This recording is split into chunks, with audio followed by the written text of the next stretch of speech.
Assalamualaikum warahmatullahi wabarakatuh. Perkenalkan, saya Ahmad Zaki Surya Pratama dengan NIM 10 12 21 0009.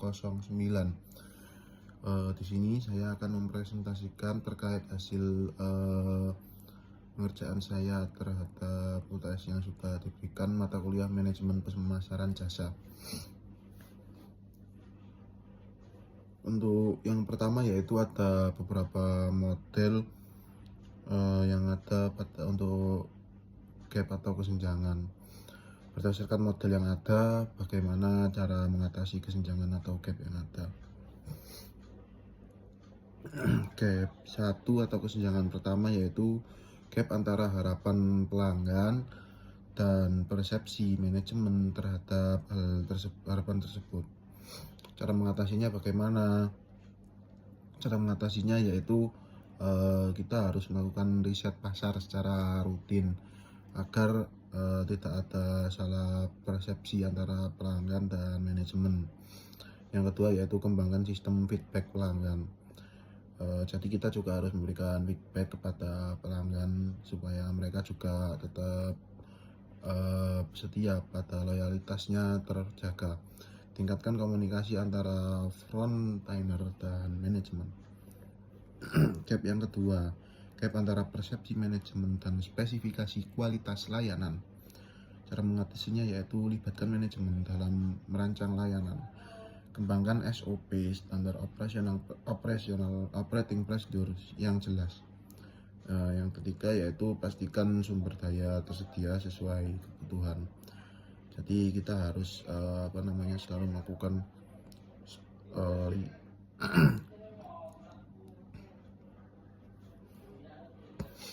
yang selanjutnya yaitu yang ketiga, gap antara spesifikasi kualitas layanan dan penyampaian layanan.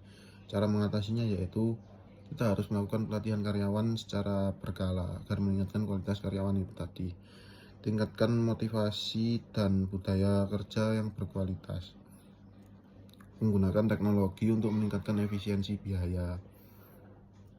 Gap yang keempat yaitu antara penyampaian layanan dan komunikasi eksternal. Cara mengatasinya yaitu mensinkronkan promosi atau iklan dengan realita layanan yang diberikan. Hindari over promosi dalam pemasaran. Komunikasikan perubahan layanan dengan jelas ke pelanggan. Gap yang kelima yaitu gap antara harapan pelanggan dan persepsi pelanggan terhadap layanan yang diterima. Cara mengatasinya yaitu dengan meningkatkan kualitas layanan secara konsisten, yaitu bertahap. Libatkan pelanggan dalam evaluasi layanan. Gunakan survei kepuasan pelanggan secara berkala. Yang kedua yaitu tadi kan sudah ada beberapa kesenjangan model. Nah, berikan contoh kesenjangan berdasarkan model kesenjangan. Gap 1.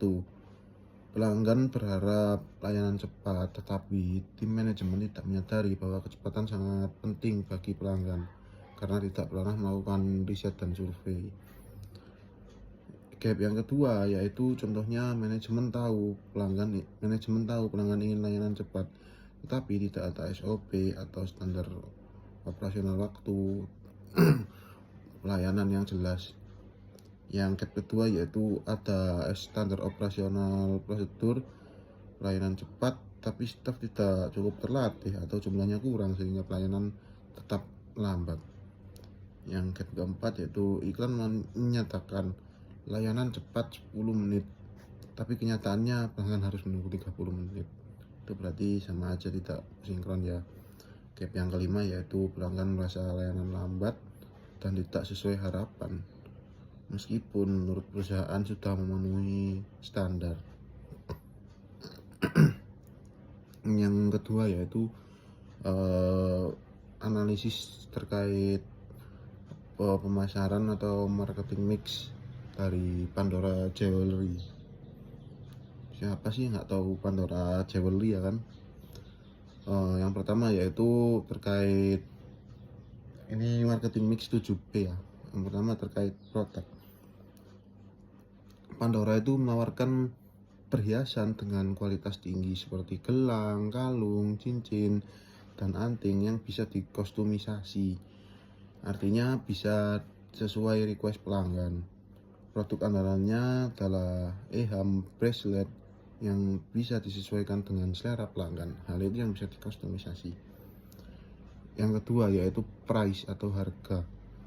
Pandora menggunakan strategi value based pricing, yaitu menetapkan harga berdasarkan persepsi dari nilai pelanggan. Harganya berada di kisaran menengah hingga premium yang mencerminkan kualitas dan eksklusivitas. Yang ketiga yaitu tempat atau marketnya secara offline ya, distribusi. Produk Pandora ini sudah punya gerai resmi offline store di beberapa pusat perbelanjaan besar, yang entah itu juga ada di kota-kota besar. Situs web resminya untuk penjualan global itu juga sudah ada. Platform e-commerce seperti Zalora, Lazada, mereka juga tersedia di situ. Yang keempat yaitu promosi. Pandora sangat aktif melakukan promosi produknya.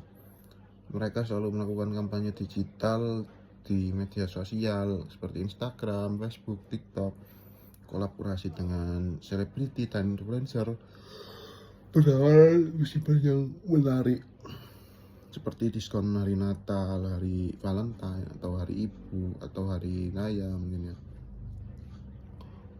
Pandora juga mempunyai program loyalitas dan kostumisasi gratis. Yang selanjutnya kelima yaitu people, orang. Pegawai Pandora selalu dilatih untuk memberikan pelayanan yang personalisasi kepada pelanggan. Pandora juga aktif melibatkan pelanggan dalam desain dan pengalaman belanja personal. Yang keenam yaitu proses. Proses pembelian baik offline maupun online itu dibuat sangat nyaman oleh mereka. Dari Pandora juga menawarkan kemudahan untuk return atau layanan customer service yang aktif. Jadi ketika barang itu tidak sesuai atau bagaimana bisa direturn, dan pelayanan Pandora itu sangat-sangat aktif ya. Yang ketujuh yaitu physical evidence atau bukti fisik. Kemasan mewah dan elegan yang menjadi display toko yang premium itu tadi, serta website profesional yang memberikan kualitas tinggi kepada pelanggan. Jadi bukan hanya omong-omong aja ya, tetapi juga ada bukti fisik yang nyata terkait display ataupun hal yang menyatakan bukti fisik.